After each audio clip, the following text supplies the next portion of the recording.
Okay, just before you're ready to start, let us know.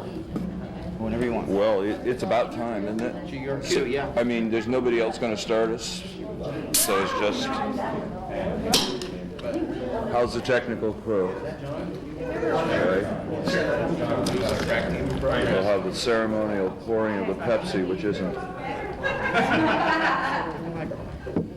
Good morning. If everyone will settle down, I'd like to introduce our fan guest of honor, Walter Willis, who has made himself wonderfully accessible, so I hope you've all met him already. Of course. Friends.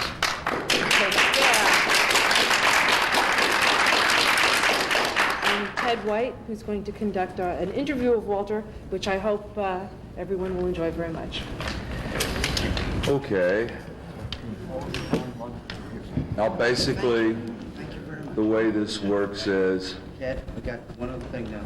Oh, yes, we have a thing to happen here. Yes. Joe? It's a little thing, but with Walter's connection to Florida Fandom and with Georgia Fandom, we could not let pass. One of our people who could not make it here because of unfortunate circumstances had asked us to please pass on to him a couple of souvenirs which were fetched out of the Okefenokee swamp in the middle of a rainstorm.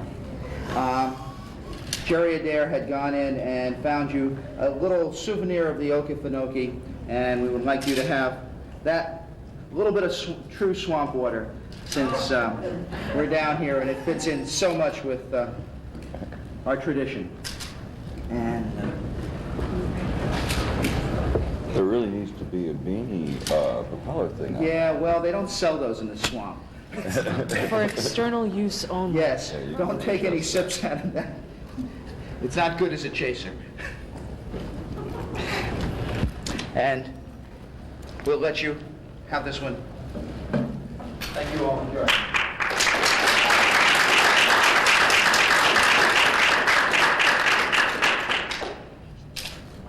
The way this works, I'm here to ask Walt questions so that he doesn't feel like he has to have a whole speech prepared, but basically you're here to hear him talk, not me. I hardly know where to begin. On the one hand, we almost all feel we know the Walter Willis story or legend, most of us in this room, because we're Fanzine fans and we've been watching it take place or reading about it for all of our fan careers, but at the same time I have to assume some of you aren't familiar with it. So let's just go with the beginning. Walt, how did you get into fandom? Well, it started off with my finding a copy of Standing in a small bookshop in Seaford Street, which is now bombed out of existence. And Can everyone hear him? Speak a little closer to the mic. finding a copy of the Standing American edition in a small second-hand bookstore in Seaford Street, and realizing that we were missing a lot of the contents of the American edition, including all the serials. So we started a campaign to find the missing installments of Astounding. And at that time, Operation Taff was, Ken's operation was the major source of such things. And he distributed leaflets along with his mailings, including one by Norman Ashfield, called Olympic, which Madeline said, surely you could do better than that. So we did. Yes, we tried. And the first issue of Slant consisted entirely of our want list, backed by a story by me and Gone Gossip, and went on from there. But it's a major part of it right from the beginning was our want list, including the April 43 Astounding. So at what point did you make contact with the other Belfast fans? Why don't you tell us about that? So very early on, We're talking in the 40s. Yes. 1947. Thank you. 1947, Madeline says. Yeah, James wrote a letter to a protein called Fanzine, and I replied to it, and I invited him up to 170 Evolution Road, and we met regularly every week from then on, sometimes more than twice a week. And when did Bob Shaw get into it? So several years later, 1950s, 1949. So at that point, is that when you kind of set up this thing where everybody came and got together at your house and later at the other houses as they got married? Yeah. Developed the Belfast fanzine? Yeah. Okay. At a certain point, you stopped setting type for slant and you started typing stencils for hyphen. Actually, you typed some stencils for slant too, but the transition from slant to hyphen is more than just the way you produce the fanzine. There's a very different feel there. You had evolved from, I guess every early fan's desire to make something that looks vaguely like a prozine into making something that could never be called anything but a fanzine. How did you feel about that? How conscious were you at the time you were doing it of the change? I don't feel we're conscious of any change, but obviously there was one where we got more interested in gossip and writing ourselves than imitating other people. Well, when you started hyphen, I mean, you made a name break, you made a format break. Clearly you had other things in mind than you had when you were doing slant, right? Yeah. I don't remember to what extent we planned it ahead. It just happened. Uh-huh. We found when we're writing gossip, our news columns were slanted. We expanded more than our limitations. Our proposals by the medium. We found it out with stuff left over. could run on a duplicate magazine, which we did, and with interesting things kept happening, and we wrote them up. Well, I would suppose that the period in 1951 and 52, when you were doing a regular column for Quandary, you were producing hyphen, the first inklings of Shelby's Fund were being broadcast. This must have been a very exciting period for you, wasn't it? It was indeed.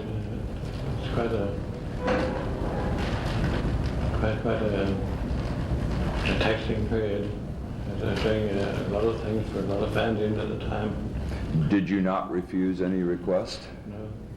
Ooh. If only we had known.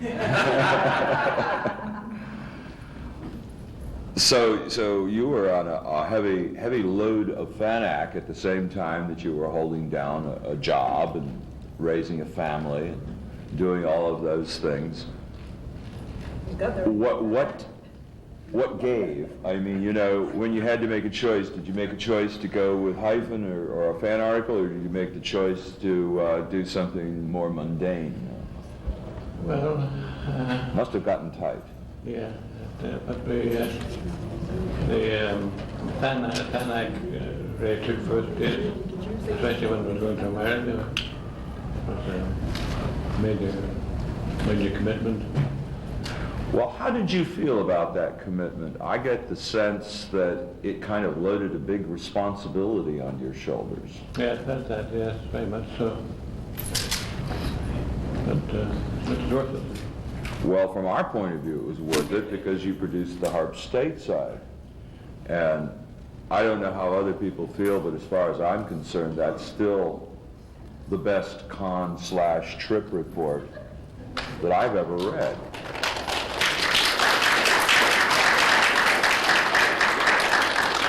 General agreement there, I think we can safely say. But I mean, that was quite an undertaking, just the writing of it, let alone the experience of it. It's done over quite a long period, of course. it came out in installments.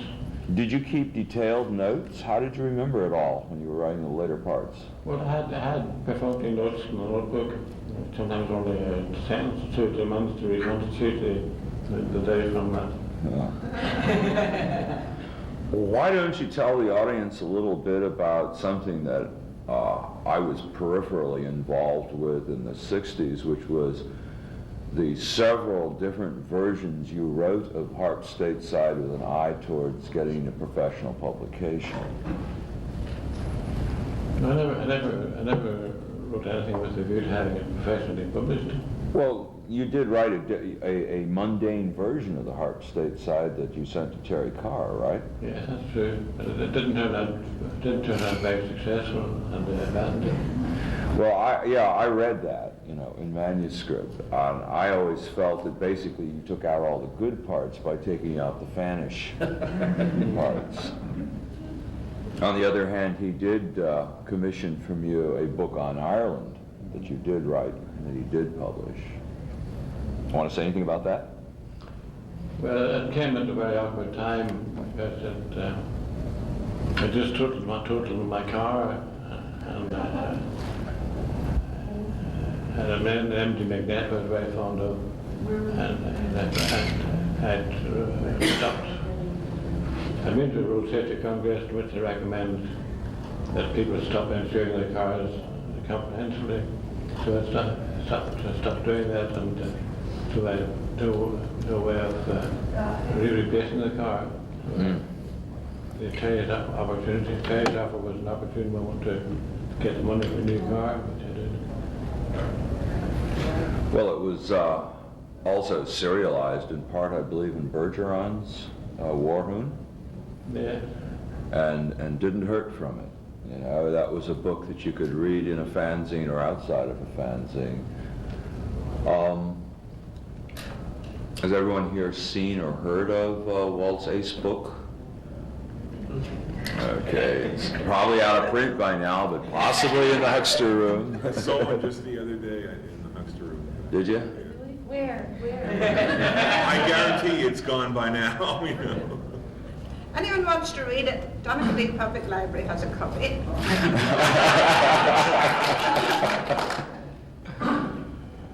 Did I see a hand? I was just saying, you should tell people looking for it that it's what name it's published under. That's true. It's published under the name of Walter Bryan. How about the title? Why? The Improbable Irish. Yeah, actually, why didn't Walt use his own name on that? Okay, Walt, that's a good question. Why didn't you use your own name on the Because Improbable? I'm a civil servant, and I would have to get clearance from my superior officers for everything that was focused on my own name, but had to get clearance from them. I didn't feel like doing that. How did you slip hyphen past them? Now, nobody ever knew about that. Well, a lot of people knew about it. Then in 1962, well, actually, I guess it was in 1960-61 that we started it. A group of younger fans, myself among them, who hadn't had a chance to meet Walt in 1952 and bitterly regretted it, decided that it was time to load a whole fresh new load of responsibility on Walt's shoulders by starting the 10th anniversary Willis Fan Fund. We sweetened the pot, though, by including Madeline in the invitation so Walt couldn't turn it down. And that was quite successful. In fact, it was the most successful fan fund that had been conducted up to that time, and for all I know, still is. I haven't kept track of them since. But one of the other offshoots of Walt's 1952 trip was the founding of Taff. Would you like to say anything about the beginnings of Taff and how you feel about it? What it should be? That was originally a fund raised by John Ford to import Norman Axfield, and that fell through.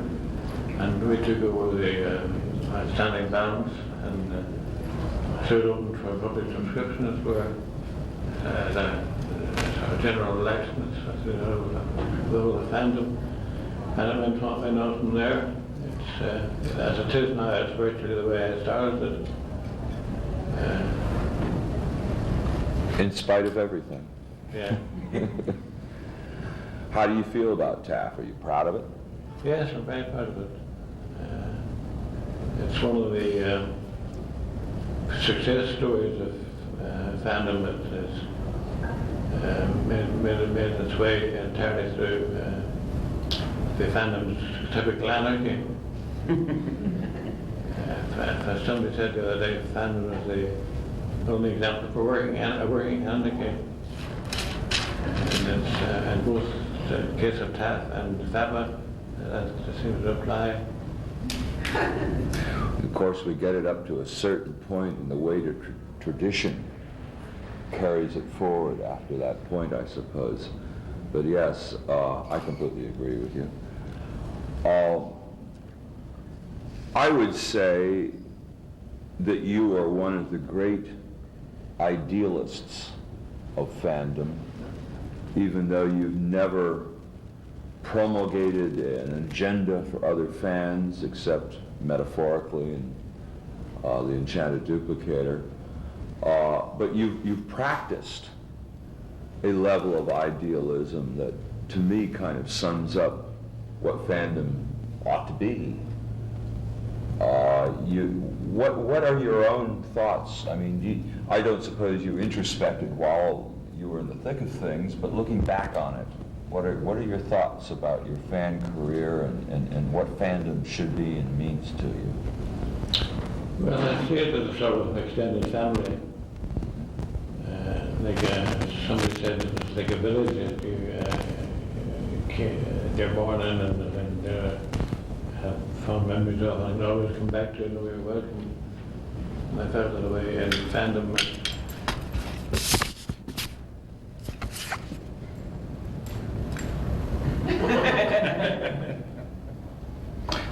I think I should pass this on to you. I think it may make more sense to you than it does to me.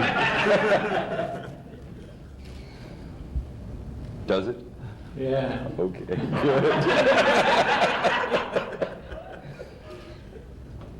She reminded me of today about being positively vetted by MI5 when I got a more important job, and then they came to me and asked me about any organisations I was concerned with.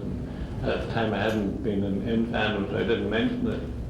So they went away having asked me a lot of questions, and they checked up on all my friends, and one of them knew about fandom.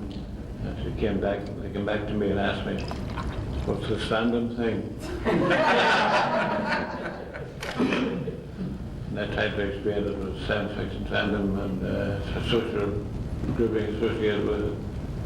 And they were quite happy with that.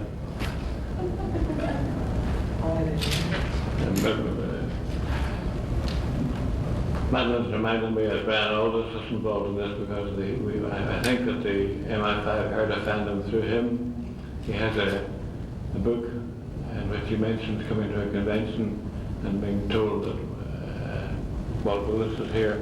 He's known as God, you know. Spelled with an H. Yeah. So he asked me, my senior officer was going down the corridor with me one day at Whitehall, and they asked me quite unexpectedly, was I God with an H?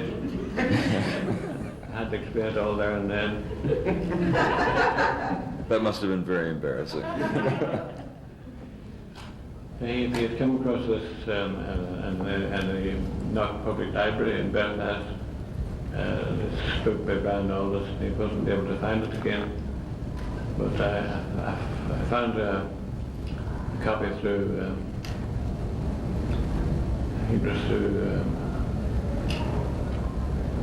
Joe Sigari.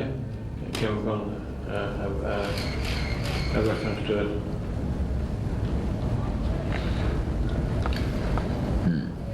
Madeline has a note about the Oedipus complex. That sounds worthy of pursuit. Brian Aldous, we were at a meeting place in New York during the New York convention, and Brian produced a photograph showing him with a kitten, and somebody asked what happened to the kitten afterwards, and Brian fiendishly said, I ate it. And somebody else said that's why I had a guilty streak about it. It's the Oedipus complex.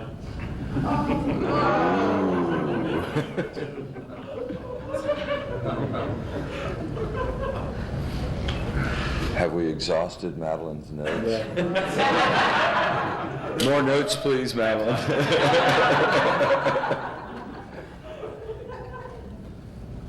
Well, let's see here now.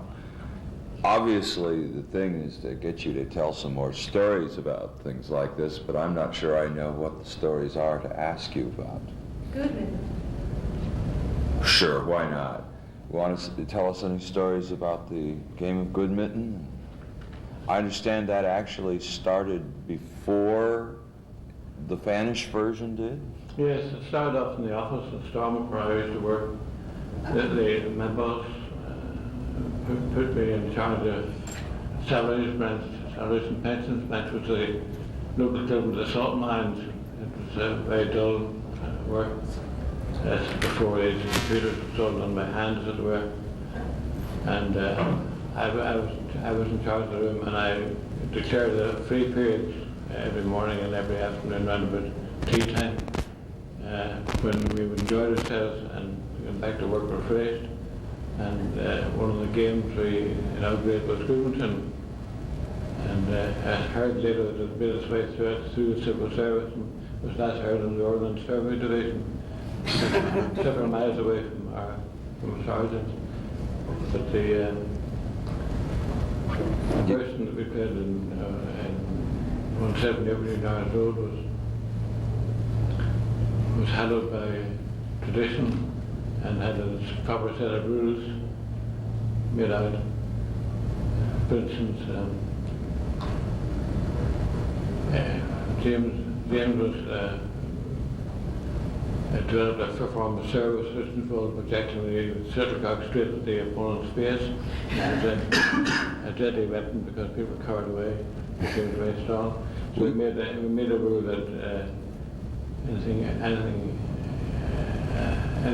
any service hit the face was against the rules, didn't count. And Chuck Harris used this as a weapon himself and projected his face in the direction of the shuttlecock coming to him and then claimed the point. Five, he would say, between you, we commit our vocabulary as the proper way to deal with this situation. We would say five in imitation of Chuck every time. So we had to be a service on the face. And all the rules were involved the enlargement of the shuttlecock in the bookcase. We would say that was out. And on one occasion the shuttlecock completely disappeared, and somebody said this had gone into hyperspace. And that Madeline pointed out that hyperspace was out. Well, you started with a ball, right? Back in your office? Yeah, in their office, the original version of Goodington was a small rubber ball was passed from one person to the other by a bounced off a ledger. It was very quiet. It had this disadvantage when a senior official came in, the ball would be sort of bouncing about the room.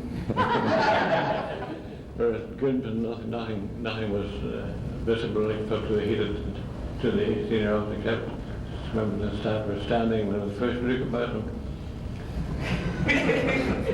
But the shuttlecock came to a complete stop. Came to a complete stop on the floor, kicked under the desk. Yeah, Joyce. How did you meet Madeline? Oh, we were both in the Belmont Road, sheltering from the rain, and we both saw a copy of us standing in the window, British edition, and both went in after it, and found ourselves looking for the same magazine. And thereafter we always followed together. And Madeline said the first we had asked were my intentions on the balloon when I let her read the novelette first.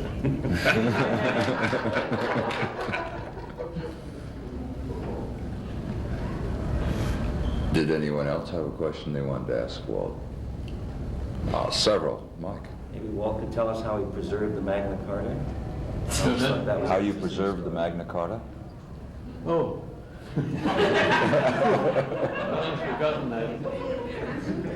Yeah, my job was clearing up the statute book, and I worked with a draftsman called Barney, and he produced a repeater schedule set out the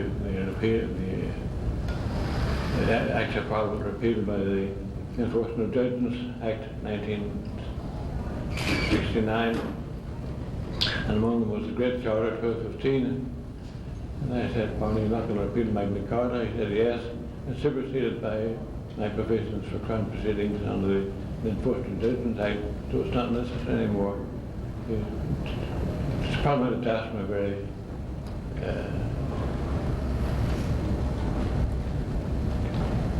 complacent about dealing with old statutes. They're all the same to them, whether they're 1,000 years old or not.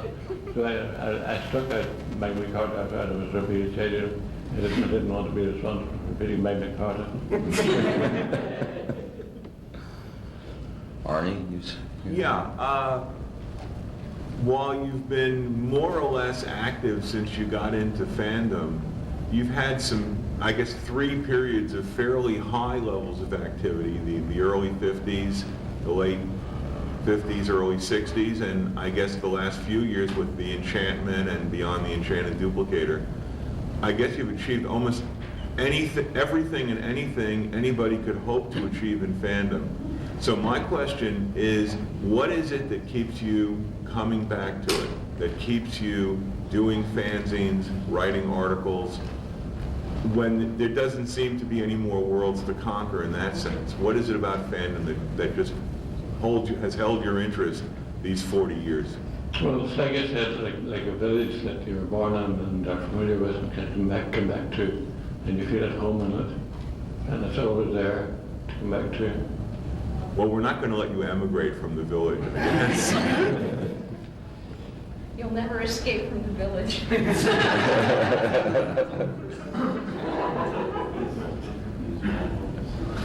Well, let me just take that question of Arnie's a step further. You never did anything in fandom because it was the peaks to be climbed, per se, did you? I mean, you weren't going out, setting out to do the best of this and the final and epical version of that. You were just there to have fun, weren't you? Yeah.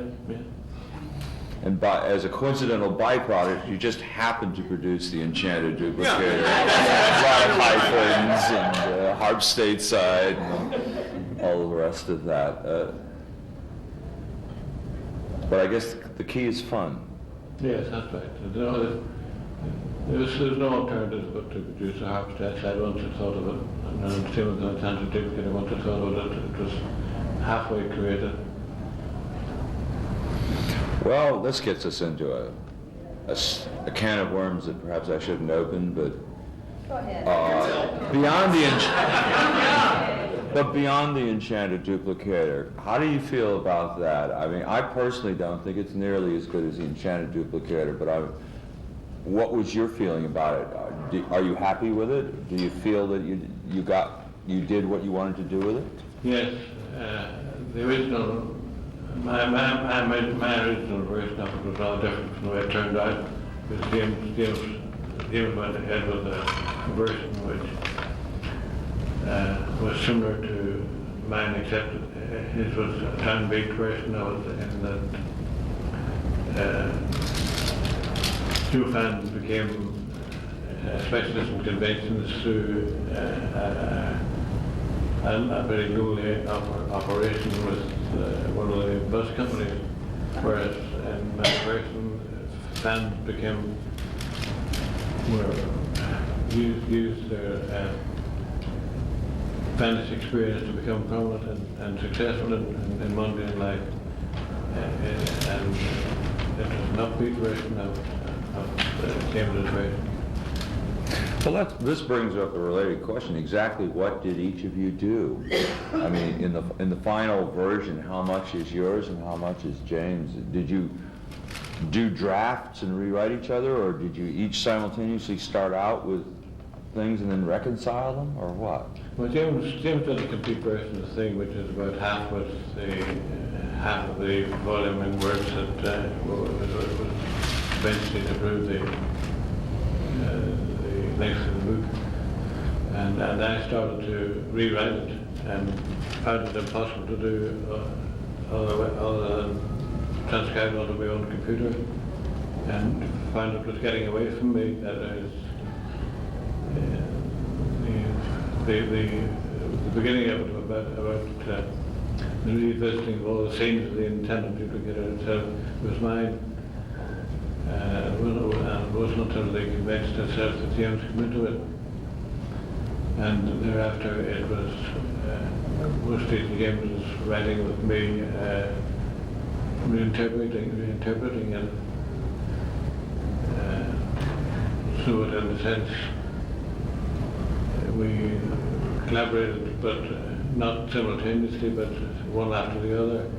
I took James's version and rewrote it. But did he then do additional rewriting of what you did? No, he was happy with what I did. At least he said he was. Well, let me ask you, why is it that there are no conventions in true fandom? Why do you have to go back to mundane to get into conventions?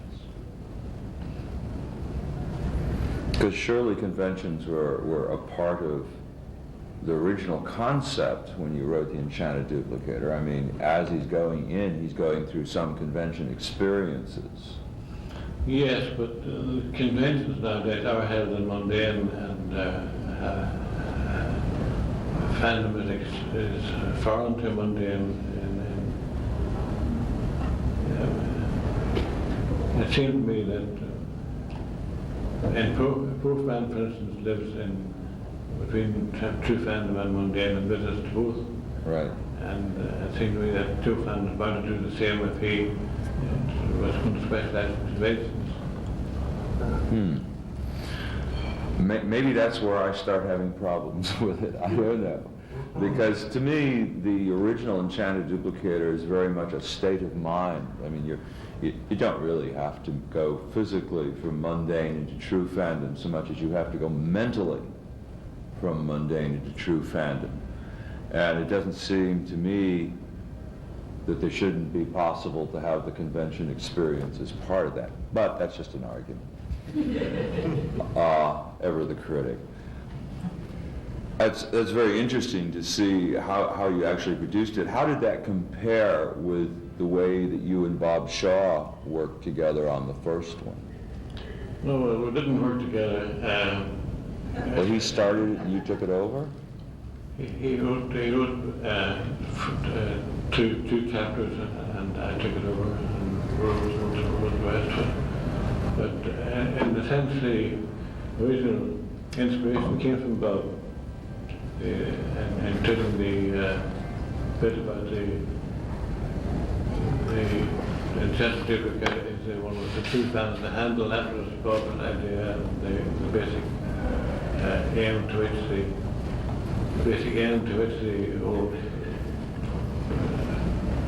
purpose was directed. Well, you know, when we did that play last night, the point at the end of that play is that the enchanted gavel is also the one with the true fan holding it. And I would have to say, I guess that makes Joe Sicleri a true fan.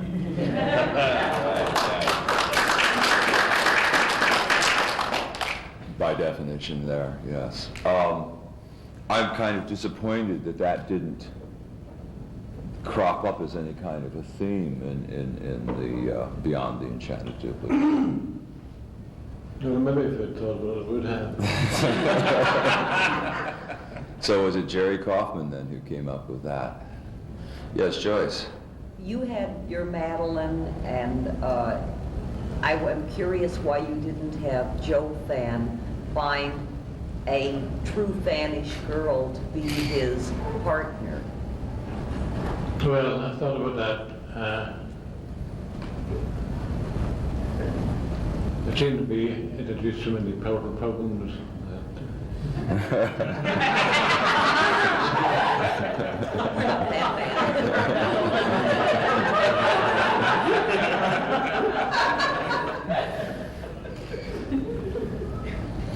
Are there any other questions? Come on, we are all family here. You can ask Walt what you really want to know. No hands. There's a hand. Yes, Fred. An awful lot of people in this room, I suspect, feel that fandom has perhaps gone astray from that which attracted at least us to it in the first place.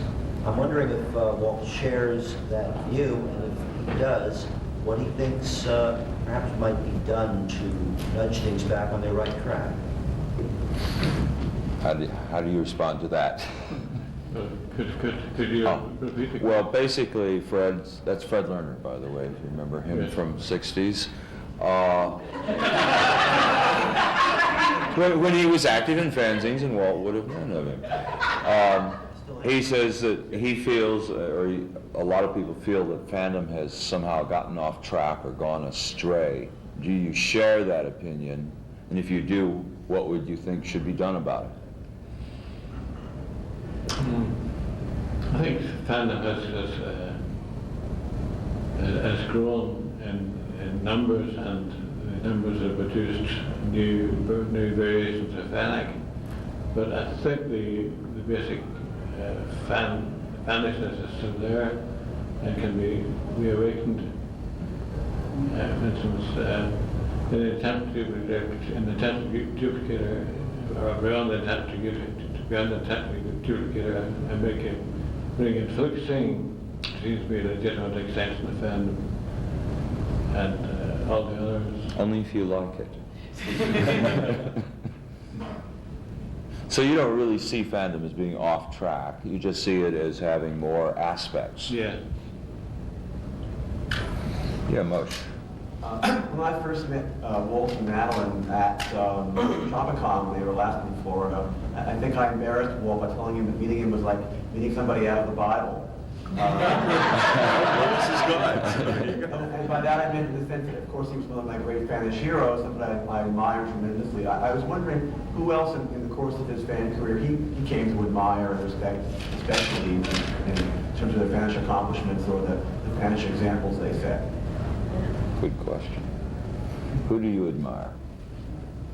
Probably. Good answer, good answer. I think probably is a complete fan writer. He can write an editorial for Fanzine and make it a brilliant piece of writing. And he seems to be able to do anything with the most unpromising beginnings, like a machine shop, and they can make our last day a hero with the catchphrase. Other heroes, well, I suppose Tucker, he was pioneered everything at tried to do.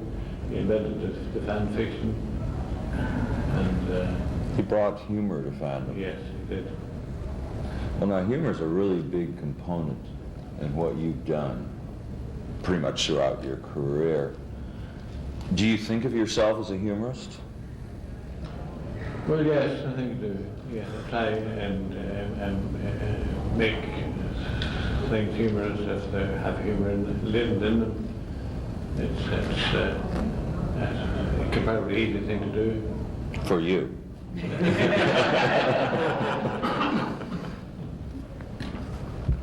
Yes, Joyce.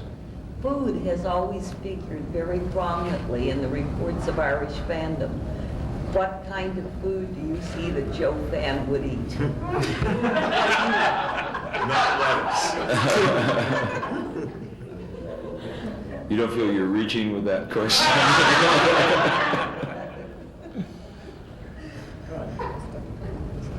No, I hadn't any thoughts about actual food use by Joe Fan. You only thought to get the food. Actually, maybe could Walt say something about Madeline's role in terms of, I mean, when you say food in terms of Irish fandom, I think about the food that Madeline was making sometimes, and the tea and so on.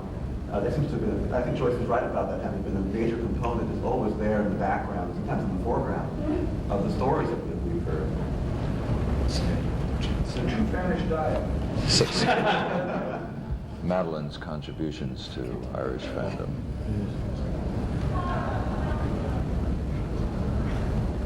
Well, when Irish fandom started off, the food was still rationed, and we had only toast, big slabs of toast, which were done over the fire, which constituted the main comestibles of Irish fandom. It came about because she had a fellow who had in the food angle, and they needed to get unlimited supplies of butter. So we had bread, we had butter, and the buttered bread was the mainstay of Irish fandom until the food rationing started, and we could have cakes and stuff.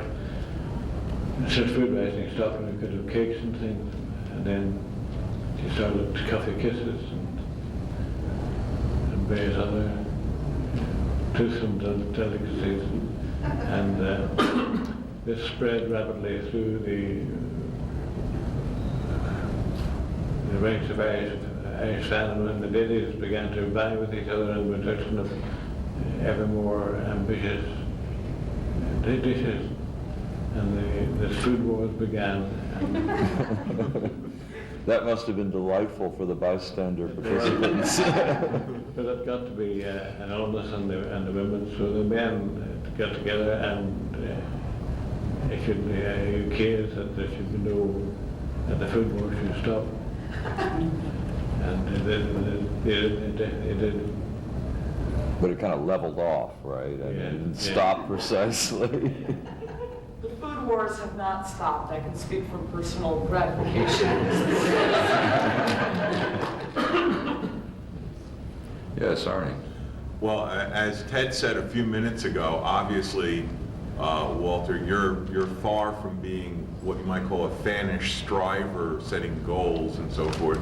But I'm sure that since even you can't do everything that you've ever wanted to do in fandom, just from a time standpoint, were there roads along the way that you kind of wistfully think, well, I could have done this in fandom? Are there things that you would have liked to have done in fandom that, for various reasons, you didn't get to do?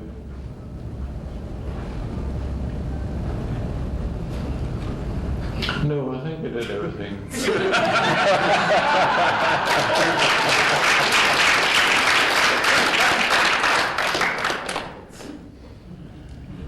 Yes, Jerry. Yeah, you left fandom at various times. I know about the one kind of big time through the 70s and getting back, I think early 80s if I'm right. And one of the things I find very attractive about fandom is the idea of community, and that we've had a lot of people who have gone away and have made their way back. Can you talk about getting back into fandom and both how you did it, how it felt, and what you found as you were doing it, what it was like coming back in? Did you hear all that? Yeah, what it's like being out of fandom and coming back in. Yeah. It's funny. And it was, in one sense, it was still there. The village was still there, and people knew me, and that's a help. And it was a way of coming back into fandom without any sense of having had a break. But I found that I couldn't do things that I wanted to do before. I couldn't, for instance, review fanzines that I was immediately taken to be setting myself up as an authority. And I didn't want to do that. I just wanted to be able to give my opinion on the fanzines. But I was I've discovered and hostility towards old fans doing that sort of thing that I hadn't expected. Yeah, when you got back into fandom most recently, there was a mostly but not exclusively in Britain, there were a group of fans who basically felt that you were one of the old icons who ought to be smashed. Yeah, exactly, yeah. And they didn't know you as a person, they only knew of you by reputation, and they couldn't relate to it. Yeah, and I can't blame them because I realized that I felt the same way towards the people who were prominent when I came into fandom. Like Ken Slater and Sam Root and Ted Cornell, I was hostile towards them, and really shouldn't have been, but they were there to be shot at and superseded. I just... Well, how do you feel when you discover now you are one of them, in that sense? Somebody else is shooting at you. Yeah, I feel uncomfortable about it, but I don't see what I can do. I can do this except be more, avoid setting myself up as an authority. Have you ever considered taking on a pen name or something and trying yourself out as a neo-fan without the baggage? I have tried that. I even thought... You have? Yeah. How did it work? Not too well. I started off as thinking of Flaherty, and started off tried to give him a new existence, but it didn't seem to work. Well, perhaps the name was a little too flamboyant for people. If you, Bob Smith or something, you know, something really just blends into the woodwork there. What about something like Ted White? He doesn't want that baggage.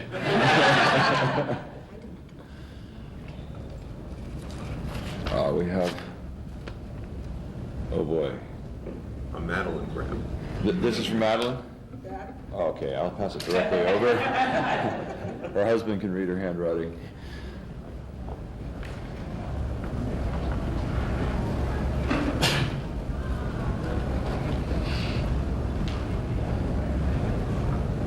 Yes, she says in 1962 we should have gone to Karen and Paul Anderson's Big Bean supper instead of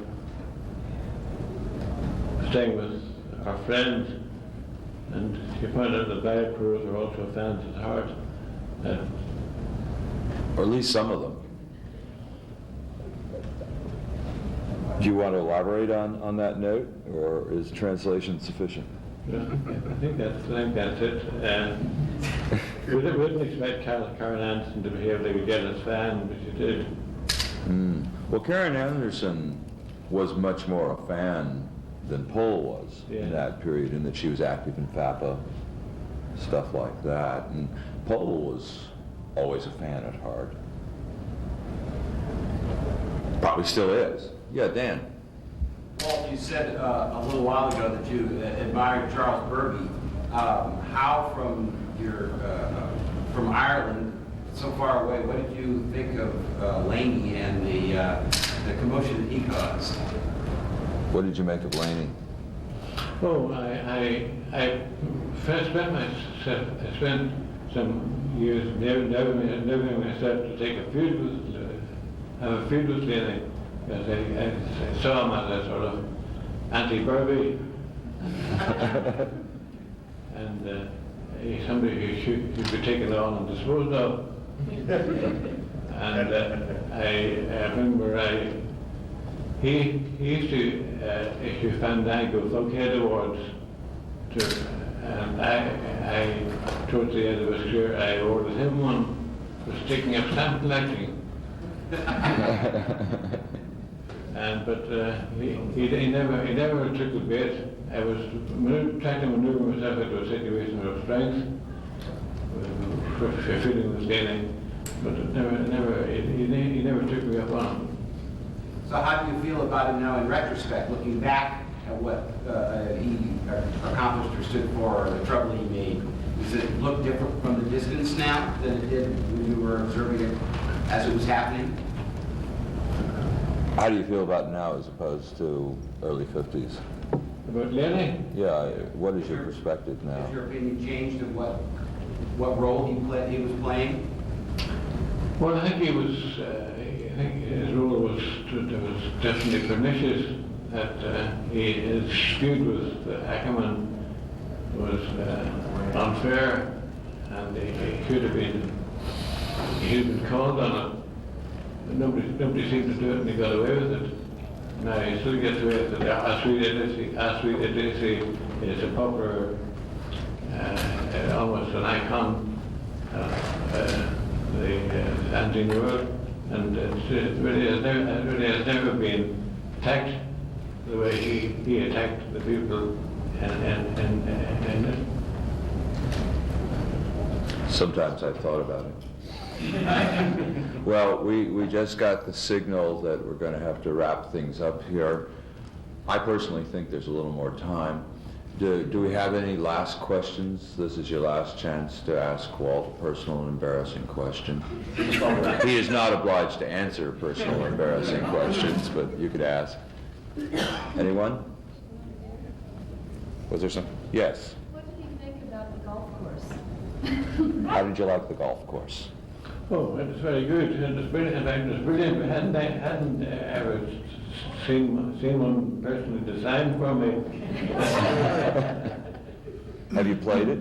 Yeah, we had played it. Madeline and I played a demonstration and we both broke the record. I think really, I say the maximum number of strokes. Par.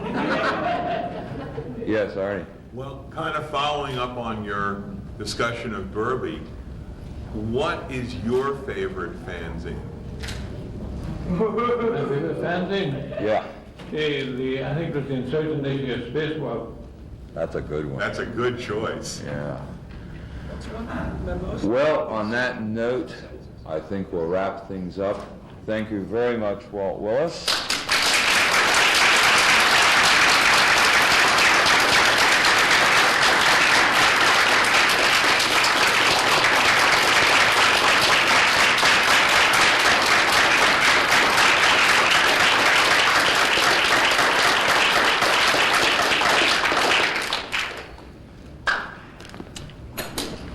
Good job, Ted. Thank you, Ted. Oh, well, I barely prize myself out of Ted. I got this one shot of here. Speaking of being a past tense, I'm actually in the FABA these days. Well, you see, because I'm not, I didn't know that. In fact,